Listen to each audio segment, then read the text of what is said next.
पुत्रों, मेरे लिए व्यर्थ चिंतन मत करो, अपना उद्देश्य पूर्ण करो।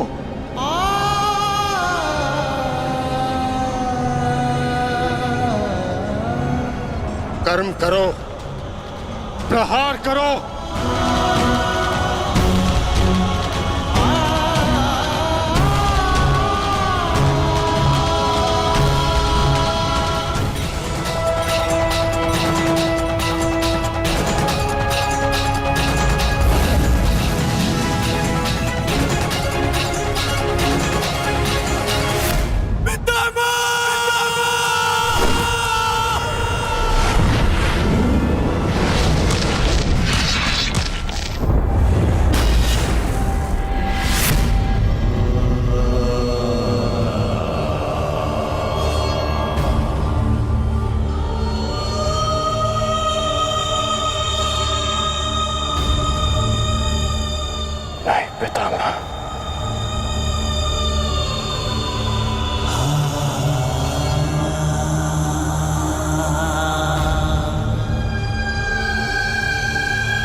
एक योद्धा के घाव से निकला रक्त उसको शोभा देता, आंखों से अश्रु नहीं। सत्यवादी च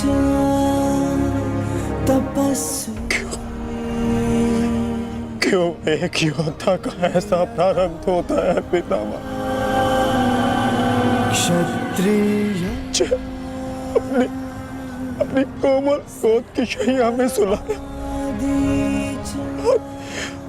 आज उन्हीं पितामह को मैंने शैया पर लेटा दिया। नियता व्रता। ये क्या अनर्थ कर दिया मैंने, ये क्या अनर्थ कर दिया मैंने।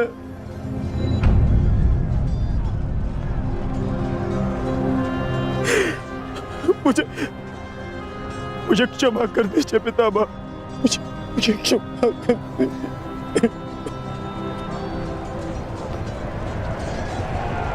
कर्तव्य पूर्ण करने पर आंखों में गर्व होना चाहिए पुत्र, होठों पर क्षमा नहीं। तुम सब भावनाओं के बंधन को तोड़ते हुए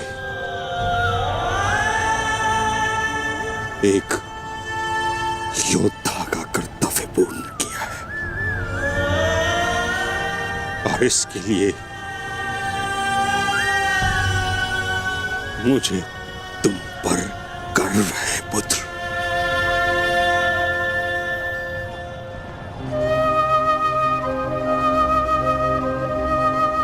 एक बात सदैव स्मरण रखना पुत्रों, परिस्थिति चाहे जो सदैव धर्म का साथ देना।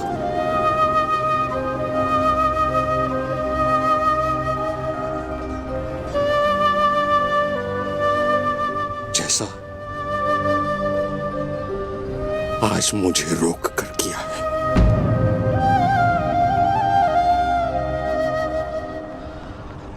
मुझे अपनी भूल समझ आ गई है माधव। मैंने सदैव अपने वचन का पालन किया है, परंतु इसी कारण अधर्म के मार्ग पर चला। जिस समय समाज को मेरी आवश्यकता थी, उस समय मैंने समाज का त्याग किया, किंतु आपने मुझे मेरी भूल का आभास कराया वासुदेव। आज मुझे लगा हर बाण मेरे हर अधर्म का परिणाम है। आज मैं अपने सभी पापों से मुक्त हो रहा हूं।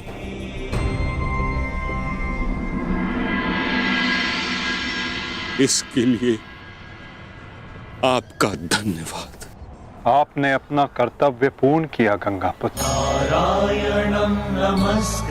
आपका ये बलिदान, ये त्याग आने वाली पीढ़ियों को सदैव ज्ञात करवाएगा कि परिवर्तन ही सृष्टि का नियम है और धर्म से बढ़कर कोई कर्म नहीं। पश्चाताप भरा जीवन जीना अत्यंत कठिन होता है पुत्र। तुम्हारा तो सौभाग्य है, तुम्हारे साथ वासुदेव जैसे मार्गदर्शक हैं।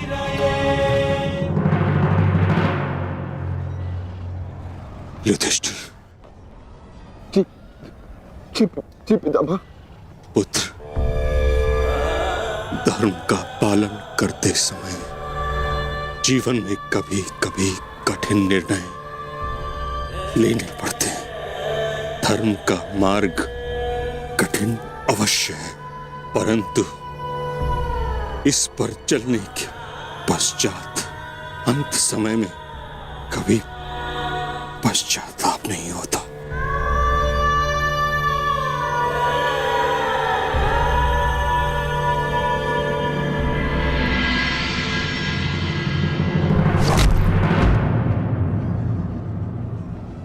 पितामह!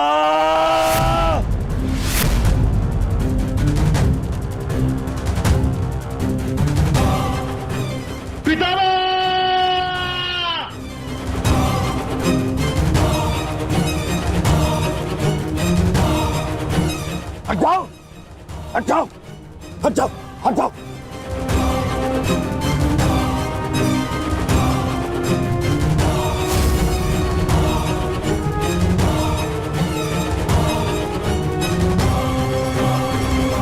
मैं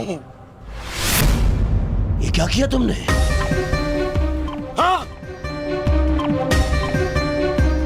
सिंहासन पाने के लिए इतना अनर्थ कर दिया?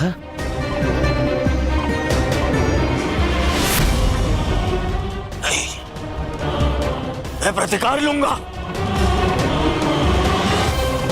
अभी इसी क्षण प्रतिकार लूंगा। दुर्योधन, आज का युद्ध समाप्त हो चुका है। अर्जुन ने वही किया जो उसके स्थान पर तुम करते।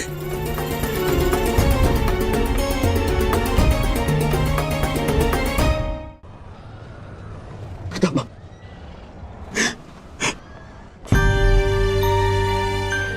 ये क्या हो गया पितामह? ये क्या हो गया? ये पितामह, आपके सिर को कोई संभल नहीं है। आपको कष्ट हो रहा होगा ना? मैं अभी तकियों का प्रबंध करवाता हूं। अरे कोई दुर्योधन पुत्र, एक योद्धा के जीवन में भोग विलास का समय नहीं। जिसने शैया दी है वही मुझे तकिया भी प्रस्तुत करेगा। ऐसा संबल जो एक योद्धा के अनुकूल हो।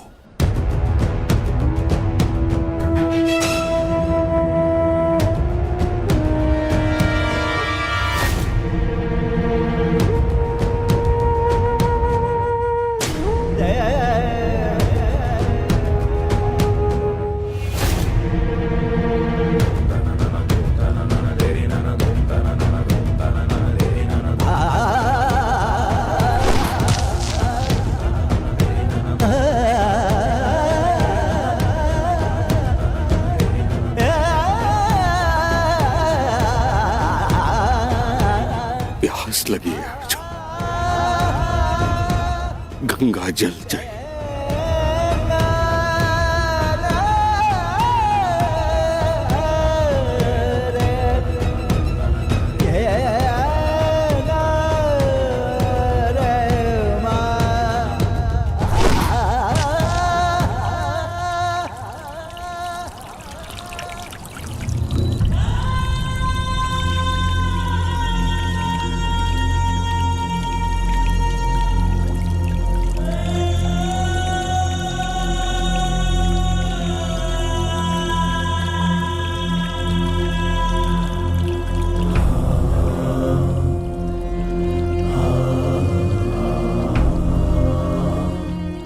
माता, आपकी गोद में विश्राम करने का समय आ गया है।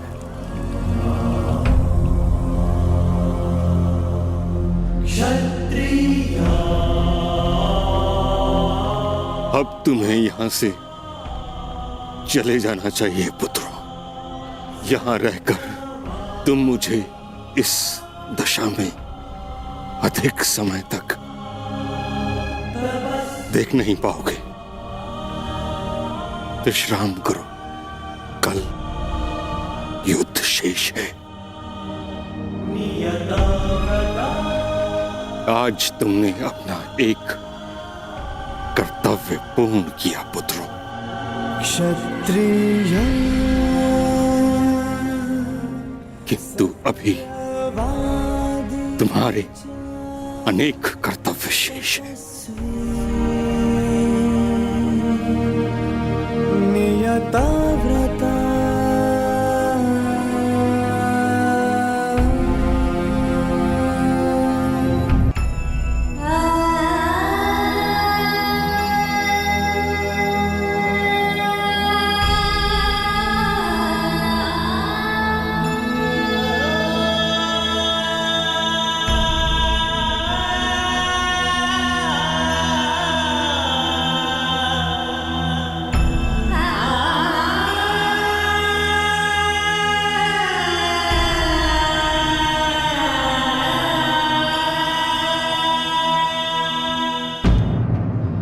कर्ण,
तुम्हारा कर्म युद्ध अब आरंभ होने जा रहा है मित्र।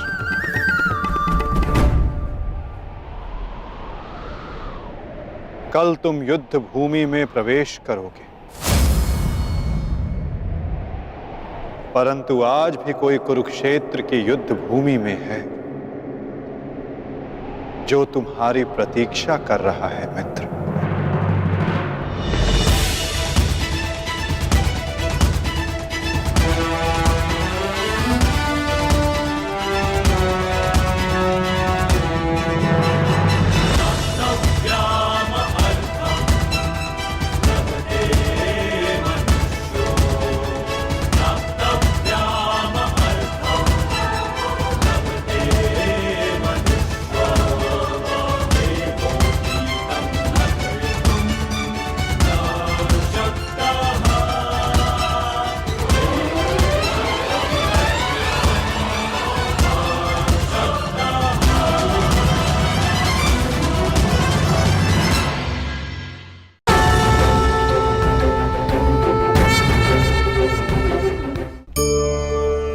मनुष्य बड़ा आशावादी होता है, होना भी चाहिए। जब वो हर स्थान पर पराजित हो जाता है, हर मोड़ पर असफल हो जाता है, टूट जाता है, तो वो कहता है कि यदि भगवान ने एक द्वार बंद किया है तो वो दूसरा द्वार अवश्य खोल देंगे। आपके साथ भी ऐसा ही होता है ना? तो बताइए, यदि ये सत्य है तो ऐसा क्यों होता है कि कई लोग असफल होते हैं, कईयों को वो द्वार दिखाई ही नहीं देता? क्या भगवान आपके साथ छल कर रहे हैं? नहीं, भगवान आपके साथ छल नहीं करते। आपका मन है जो आपके साथ छल करता है। मन जिसमें मोह है। अब भगवान कहें या नियति, वो ना द्वार खोलती है ना द्वार बंद करती, ऐसा हमारा मन समझता है। द्वार तो सदैव खुले होते हैं, परंतु असफल हो जाने के पश्चात मनुष्य उस बंद द्वार को देखता रहता है और इसी कारण वो अन्य द्वार को ना देख पाता है ना खोज पाता है। तो सफलता पाने का मूल मंत्र है मोह का त्याग, निरंतर परिश्रम, और फिर देखिए आपको अपने जीवन में सारे मार्ग खुले हुए मिलेंगे। तुम्हारा कर्म युद्ध अब आरंभ होने जा रहा है मित्र।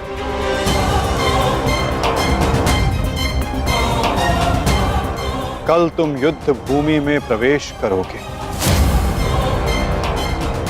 परंतु आज भी कोई कुरुक्षेत्र की युद्ध भूमि में है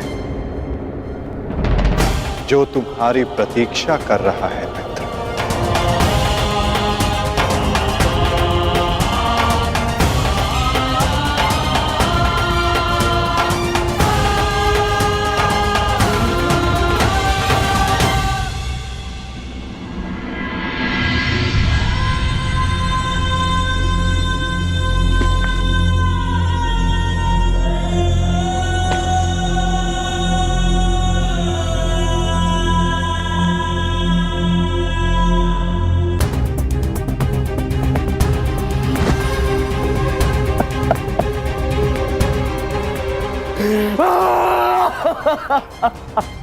टच रे!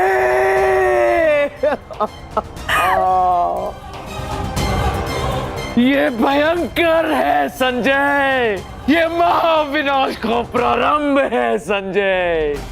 वो वट वृक्ष गिर गया संजय, जिसकी छाया में हस्तिनापुर और मेरे पुत्र सुरक्षित थे। अब कौन करेगा कुरुवंश की रक्षा? कौन करेगा मेरे पुत्रों की रक्षा?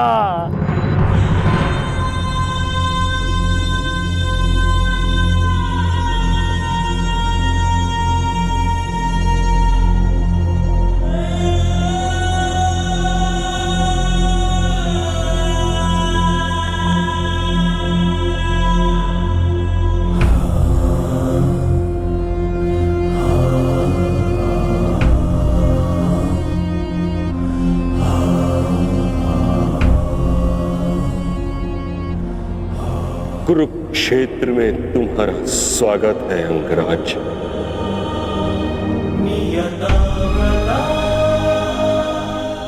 जानते थे। आप जानते थे कि मैं माता कुंती का ज्येष्ठ पुत्र हूं। पितामह, यदि आप जानते थे फिर आपने मुझसे ये बात क्यों छिपाई? क्यों मुझे रणभूमि में नहीं आने दिया? मैं कुंती के ज्येष्ठ पुत्र को अपने ही अनुजों से लड़ते नहीं देख सकता था। मुझे क्षमा कर देना पुत्र। मैंने तुम्हें सदैव दुख के अतिरिक्त कुछ नहीं दिया। ये तुम्हारा युद्ध नहीं, क्योंकि मेरी भांति ना तो तुम वचन से बंधे हो, ना ही राज्य से। तुम तो सदा परिवर्तन के लिए लड़े हो कर्ण। जन्म पर कर्म की श्रेष्ठता सिद्ध करने के लिए सदैव संघर्ष किया है तुम। परंतु ये भी सत्य है कि तुम जन्म से क्षत्रिय हो, शूद्र नहीं। क्षत्रिय का सबसे बड़ा धर्म युद्ध नहीं, धर्म की सुरक्षा होता है। इस महायुद्ध से विलग रहो पुत्र। मैं वही कर रहा हूं जो परिवर्तन के लिए उचित है। मैंने सदैव अपना कर्तव्य पूर्ण किया है पितामह। अब आप मुझे रणभूमि में जाने से नहीं रोक सकते। आपने जो किया उस पर आपका विश्वास था। मैं जो करूंगा उस पर मेरा विश्वास है, और मेरा विश्वास है कि दुर्योधन युधिष्ठिर से कहीं अधिक सक्षम शासक है।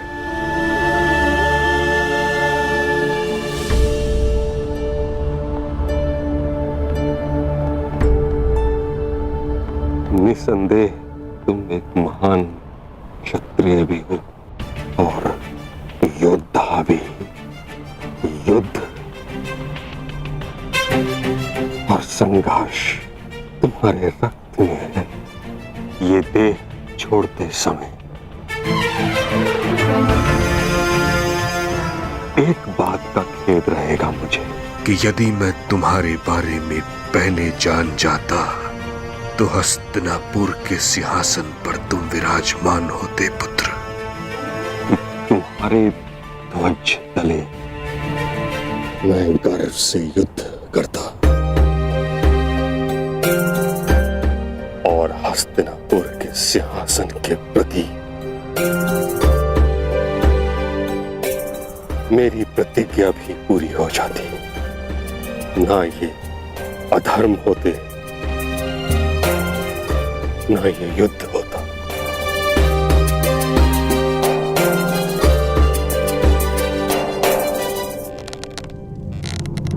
तुम्हारे पुत्र हस्तिनापुर की रक्षा बनेंगे, यही इनका कर्तव्य है और यही नियति है। मेरे पुत्रों का कोई अनर्थ नहीं हो सकता। यदि कोई अनर्थ का बाण उनकी ओर आएगा तो उसे सर्वप्रथम भीष्म की ढाल का सामना करना होगा। मुझे मुक्ति दो पुत्रों।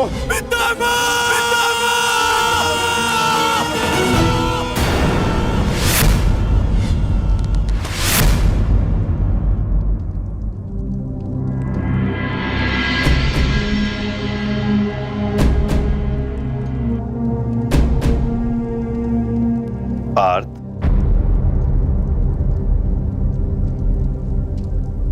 इस गांडीव ने तुम्हें क्या क्षति पहुंचाई है जो तुम अपना क्षोभ इस पर उतार रहे हो?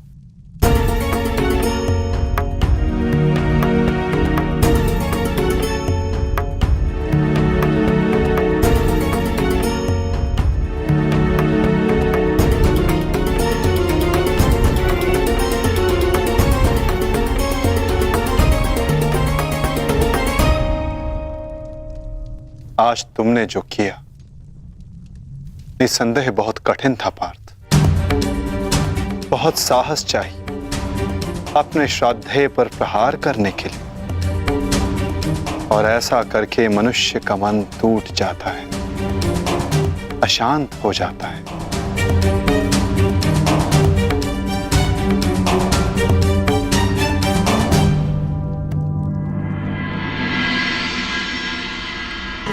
परंतु धर्म स्थापना के लिए, पाप के अंत के लिए ऐसा करना अनिवार्य था धनंजय। परंतु पार्थ,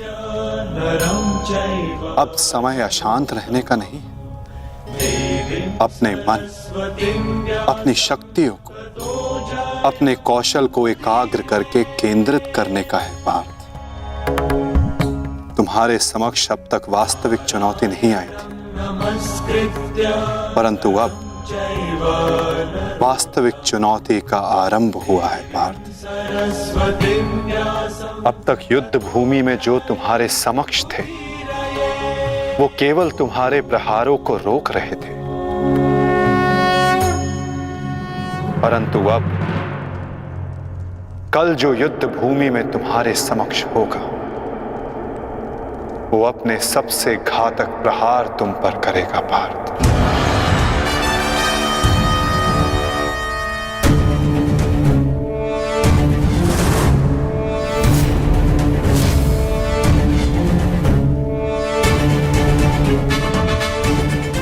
कौरवों की ढाल टूटी है, और अब इस युद्ध में नियम टूटने प्रारंभ होंगे पार्थ। स्वयं को संभालो पार्थ, और युद्ध के लिए सज्ज रहो, क्योंकि कल से प्रारंभ होगा वास्तविक महाभारत।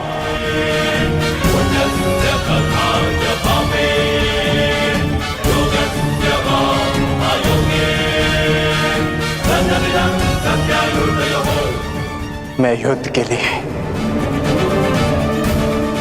सज्ज हूं माता। यदि तुम युद्ध के लिए सज्ज हो, तो कल से यह रणभूमि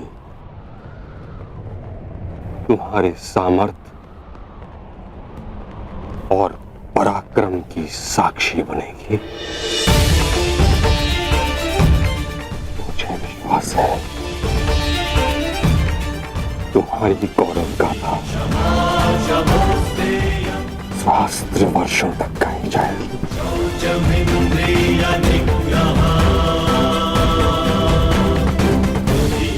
मैं आशा करूंगा कि इस युद्ध के पश्चात मैं गौरवशाली योद्धा कर्ण से भेंट कर सकूं।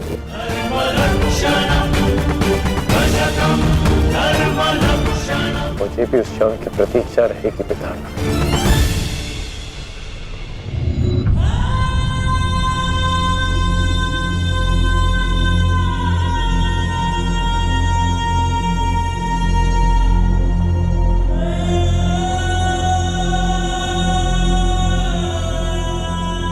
नियति का लिखा मैं नहीं बदल पाया कुंती। वर्षों जिस द्वंद्व को मैं और तुम रोकते रहे, कल से वह प्रारंभ होगा। कल तुम्हारे दोनों पुत्र रणभूमि में एक दूसरे के विपक्ष में खड़े होंगे, एक दूसरे के रक्त के प्यासे।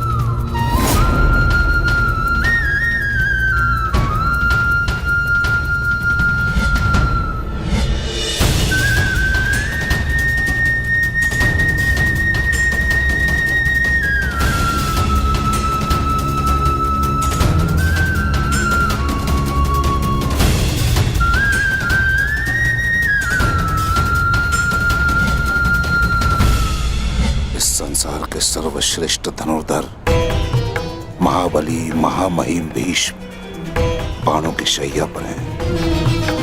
महाविनाश प्रारंभ हो चुका है और इस महायुद्ध में कोई भी जीवित नहीं बचेगा, ना कोई पिता और ना ही पुत्र।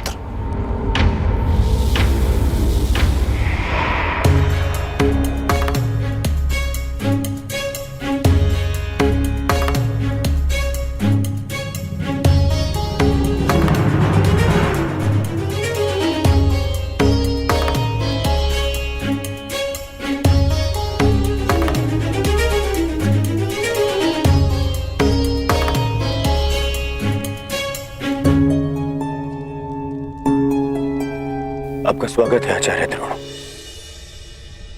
हम सब आप ही की प्रतीक्षा कर रहे थे।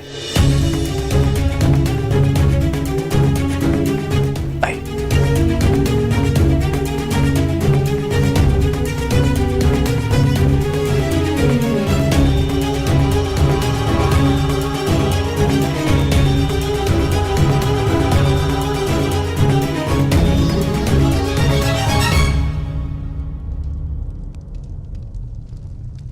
मेरी मंत्रणा स्मरण है न मेरे होने वाले सम्राट?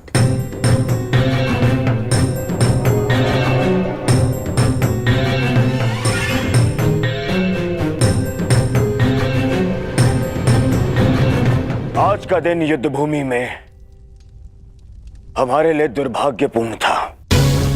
हमारे प्रमुख सेनापति महामहिम पितामह भीष्म शत्रुओं द्वारा रणभूमि से बाहर कर दिए गए और यह सब संभव हुआ है उन पांडवों के छल के कारण। किंतु यह युद्ध अभी समाप्त नहीं हुआ है वीरों। यह युद्ध तब तक शेष है तब तक हमारी अंतिम सांसें शेष है। और मैं दुर्योधन ये वचन लेता हूं कि मैं इस छल का प्रतिशोध लूंगा, अवश्य लूंगा।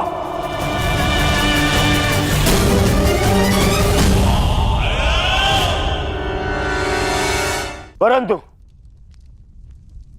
सेना का नेतृत्व करने के लिए एक कुशल सेनापति का होना आवश्यक है और मेरे इस सेना का नेतृत्व कौन करेगा इसका निर्णय मैं ले चुका हूं।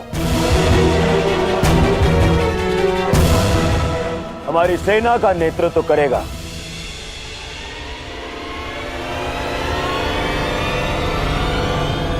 मेरा मित्र अंगराज कर्ण।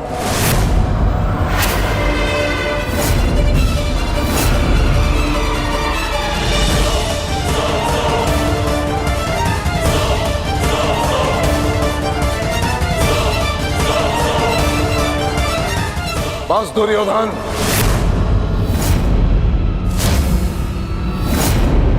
ये मेरा अपमान है और यह मत भूलो कि मैं तुम्हारा गुरुदेव हूं और मैं अपने इस अपमान को कदापि सहन नहीं करूंगा। मराठा है।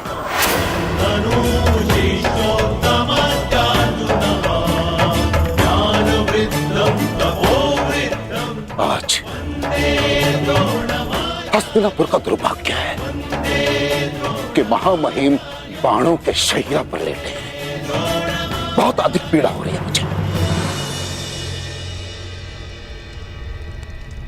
मुझे हस्तिनापुर लाया गया महामहिम द्वारा और किसी का द्वारा नहीं। और यदि महामहिम ने इस सूत पुत्र को अपने सेना में भाग लेने नहीं दिया तो मैं इस सूत पुत्र के अधीन रहकर इसके नेतृत्व में युद्ध कैसे कर सकता हूं। इसी कारण मैंने निर्णय लिया है कि मैं और अश्वत्थामा आज अभी और इस क्षण से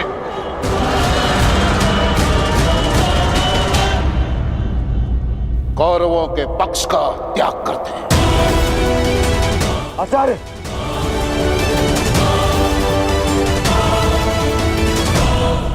क्षमा करें पिताश्री, किंतु कर्ण के अधीन रहकर मुझे युद्ध लड़ना है या नहीं,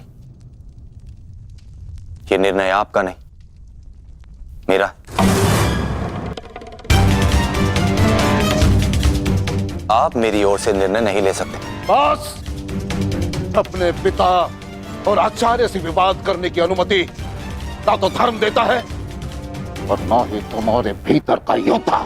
और एक योद्धा भी किस पक्ष से युद्ध करेगा, इसका निर्णय ना तो उसके आचार्य लेंगे और ना ही उसके पिताश्री।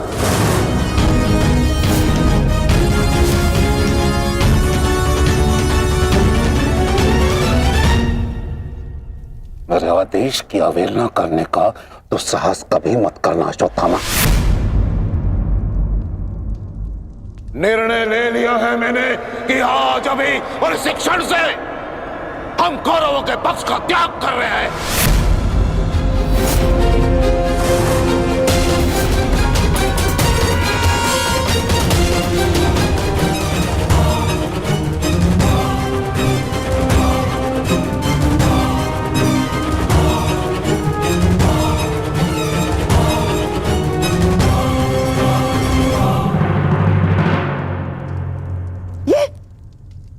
ये क्या किया तुमने?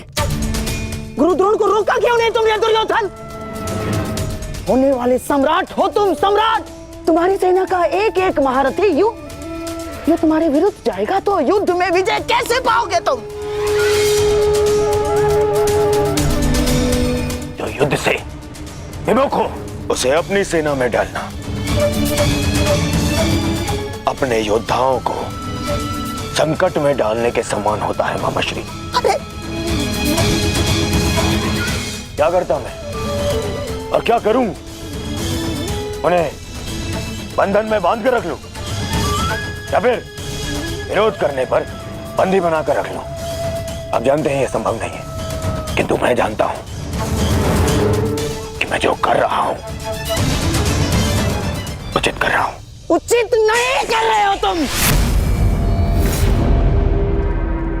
समझने का प्रयास करो दुर्योधन। हमें विजय पाने के लिए गुरु द्रोणाचार्य की आवश्यकता है। मुझे मेरे मित्र के अतिरिक्त और किसी की आवश्यकता नहीं है मामाश्री।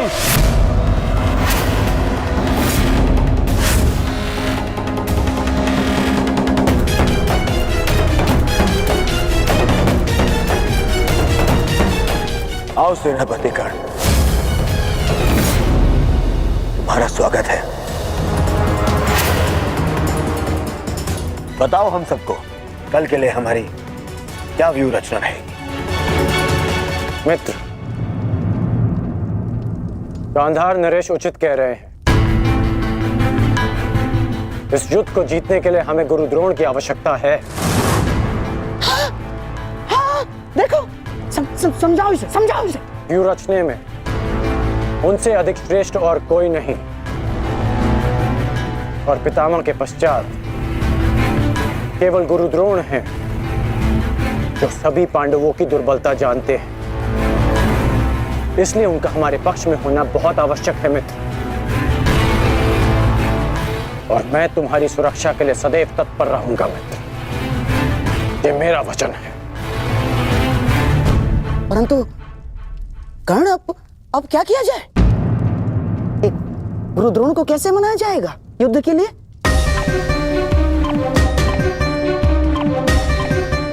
मेरे पास उपाय है। हाँ, कैसा उपाय अंगराज? गुरु द्रोण कल युद्ध में प्रस्तुत रहेंगे।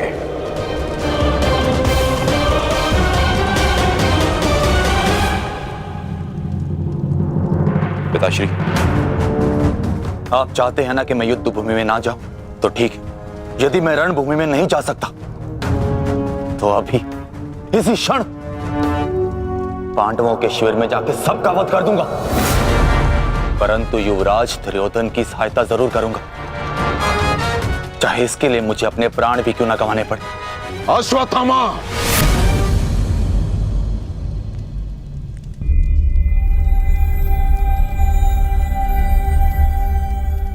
समझने का प्रयत्न करो। तुम दुर्योधन की कोई मदद नहीं कर सकते, उल्टे तुम अपने प्राण संकट में डाल लोगे। और इसी कारण मैं नहीं चाहता कि तुम इस युद्ध में भाग लो, क्योंकि मैं तुम्हें इस प्रकार खोना नहीं चाहता।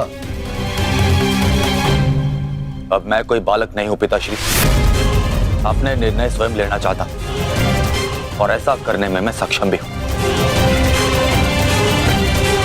प्रणिपात।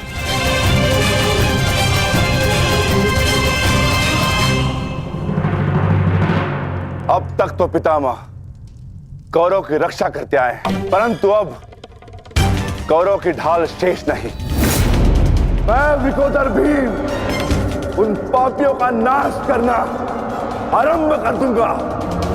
कौरव का नाश करने की प्रतिज्ञा पूर्ण करने का अब समय आ गया है। हाँ भ्राताश्री, जिसकी प्रतीक्षा थी वो समय आ गया। सूर्य उदय होते ही हम सभी इस युद्ध की समाप्ति का आरंभ करेंगे।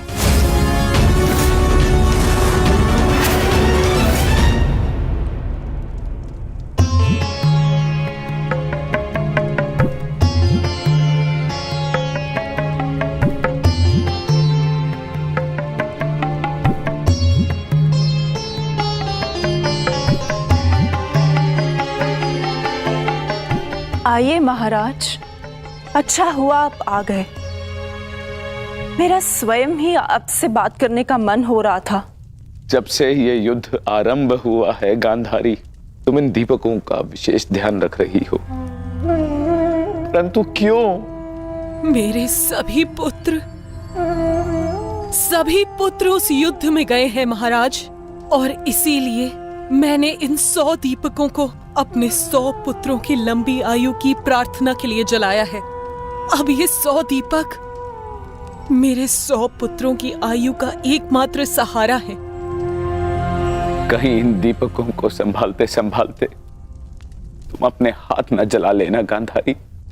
नहीं महाराज, जब एक माता अपने शिशु को जन्म देती है तो उसे अपने आप ही ज्ञात होता है कि उसका शिशु क्यों रो रहा है। एक पुत्र को कभी अपनी माता को अपने रुदन का कारण बताने की आवश्यकता नहीं होती। इसी प्रकार मुझे इस बात का अनुमान हो जाता है कि इनमें से किस दीपक को तेल की आवश्यकता है और किसे नहीं, और इसके लिए मुझे नेत्रों की आवश्यकता नहीं है। तो पूछो अपने इन दीपकों से कि मेरे पुत्रों की रक्षा कौन करेगा? कौन? मैंने अभी भी आशा नहीं छोड़ी है महाराज। तात श्री के पश्चात द्रोणाचार्य हमारे पुत्रों की रक्षा करने में सक्षम है।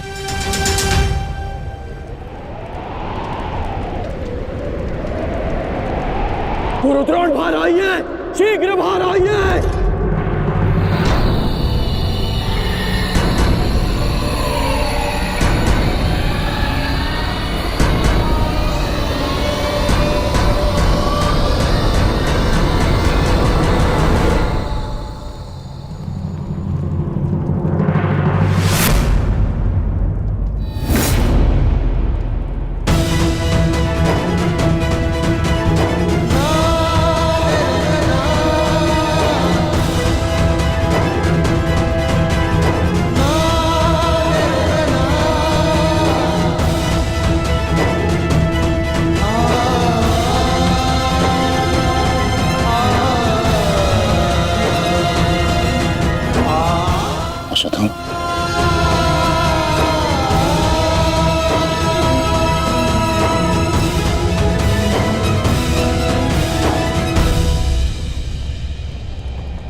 उत्तर दो मुझे, किसने किया? पांडव।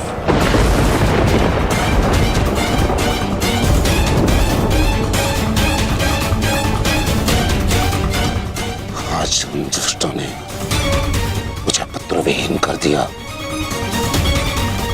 युद्ध की घोषणा करो। मैं उनके संपूर्ण वंश को एक साथ समाप्त कर दूंगा अंगराज।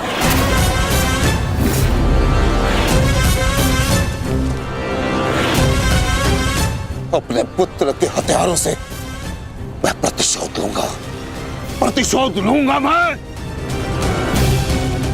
मैं पांडवों का अंत कर दूंगा, समूल नष्ट कर दूंगा उन्हें। अंगराज, तुम कौरवों के सेनापति हो ना? तो आज तुम्हारे सेनापति तुम्हें आज कौरवों की विजय होगी और पांडवों की हार, और ऐसी हार जो भूत न भविष्य। आज के सूर्योदय के साथ मैं पांडवों के जीवन का सूर्यास्त कर दूंगा।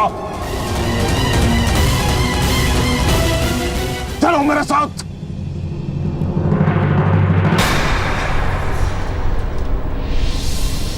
अब किस बात की प्रतीक्षा है अंगराज? सूर्योदय होने वाला है, चलो मेरे साथ। परंतु आप तो एक सूत पुत्र के अधीन युद्ध में भाग नहीं लेना चाहते थे आचार्य।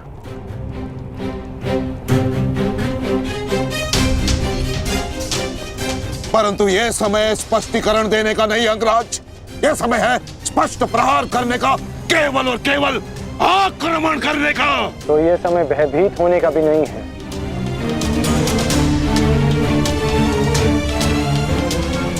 घुमा फिरा के बातें मत करो अंगराज, जो कहना है स्पष्ट रूप से कहो। कहना क्या चाहते हो तुम? सत्य कहना चाहता हूं आचार्य। आपने ये युद्ध मेरे सूत पुत्र होने के कारण नहीं छोड़ा था।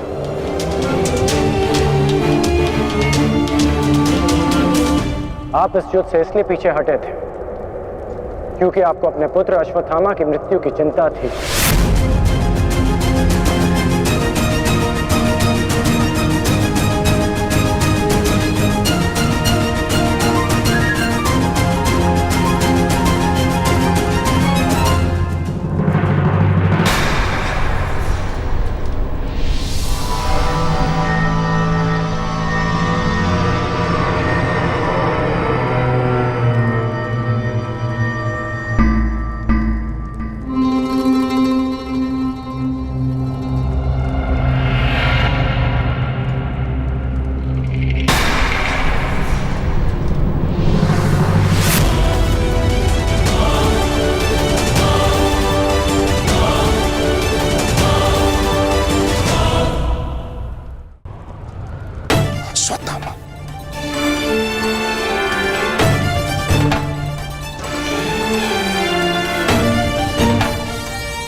उत्तर दो।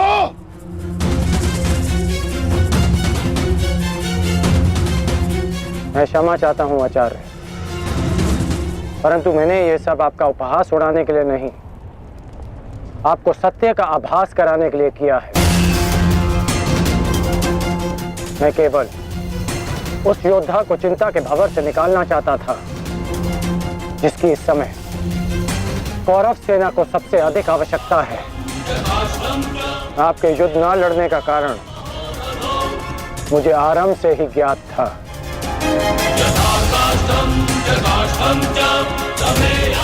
पुत्र खो देने की पीड़ा से मैं भली भांति अवगत हूं,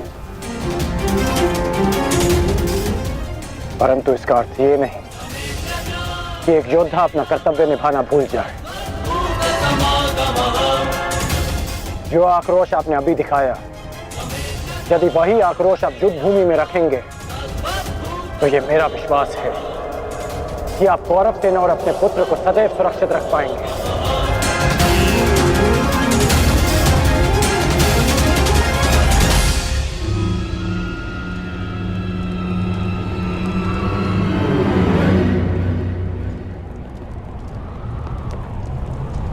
मुझे क्षमा कर दो दुर्योधन। मैं पुत्र मोह और कर्तव्य के मध्य उलझ गया था, बहुत कुछ भूल गया था। क्षमा कर दो मुझे।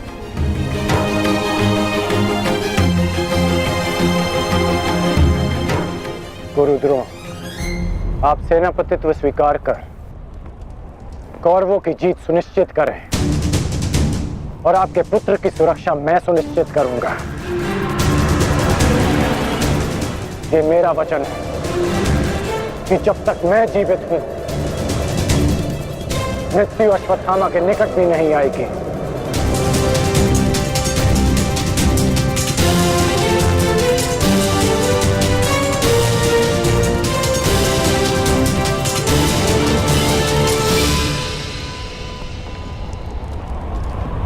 आपको इस प्रकार कष्ट देने के लिए मैं आपसे क्षमा चाहता हूं पिताश्री, किंतु आपका पुत्र और एक शिष्य होने के नाते मैं आपको अपयश का भागी होने से बचाना चाहता हूं। पिताश्री, मैं आपसे एक वचन मांगना चाहता हूं कि जिस क्षण आप रणभूमि में उतरेंगे, उसी क्षण आप अपने हृदय से मेरे प्रति पुत्र मोह को त्याग दें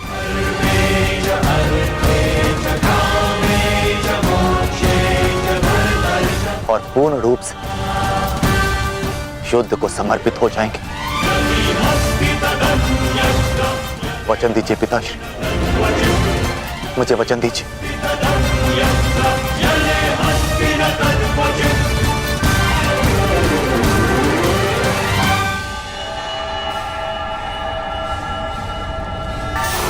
मैं वचन देता हूं।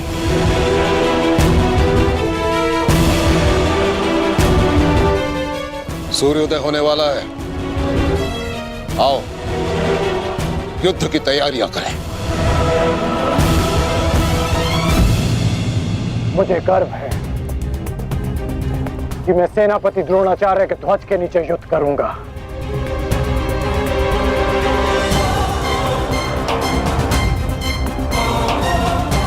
मैंने तुम्हें पहले भी कहा है मित्र, मुझे तुम पर पूर्ण विश्वास है। तुम्हारा हर एक निर्णय मेरे ही हित में होगा।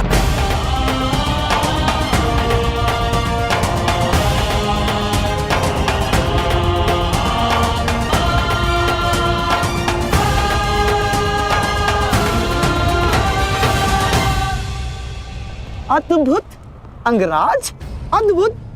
आप तो कुशल नीतिकार निकले। नहीं, मेरा मित्र नीतिकार नहीं है, वो तो एक कुशल संचालक है, एक कुशल सेनापति है। कर्ण, मैं आज बहुत प्रसन्न हूं और गर्व का अनुभव कर रहा हूं कि तुम मेरी ओर से युद्ध लड़ रहे हो।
आज तुम्हारा मन, तुम्हारी दृष्टि में तुम्हारा लक्ष्य स्पष्ट होना चाहिए, तुम्हारा मन शांत होना चाहिए और दृष्टि केंद्रित